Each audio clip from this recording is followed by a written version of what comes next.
नमस्कार, मी प्रियंका गायकवाड आणि Pune prime news मध्ये तुम्हा सर्वांचं मनापासून स्वागत। सन 1985 मध्ये तत्कालीन पंतप्रधान राजीव गांधी हे पुणे जिल्ह्यातील दौंड तालुक्यात आले होते आणि आता त्यानंतर जवळपास 4 दशकं गेली आणि आता 1985 नंतर म्हणजेच 2025 मध्ये पुन्हा एकदा देशाचे विद्यमान पंतप्रधान नरेंद्र मोदी हे येणार आहेत। येत्या 30 सप्टेंबरला पाटसमध्ये मुख्यमंत्री समृद्ध पंचायत राज अभियानाचा शुभारंभ करण्यासाठी हा कार्यक्रम पार आणि यासाठी पंतप्रधान नरेंद्र मोदींची उपस्थिती निश्चित झाली।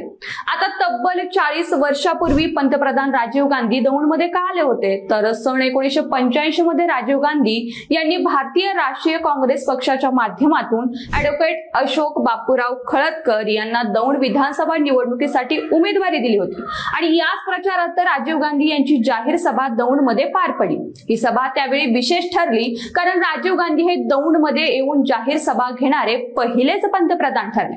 आता पुन्हा एकदा भीमा सहकारी साखर कारखाना पाटस येथील कार्यस्थळाजवळ या सभेचे आयोजन करण्यात आले, त्यामुळे दौंडकरांमध्ये प्रचंड उत्सुकता निर्माण झाली।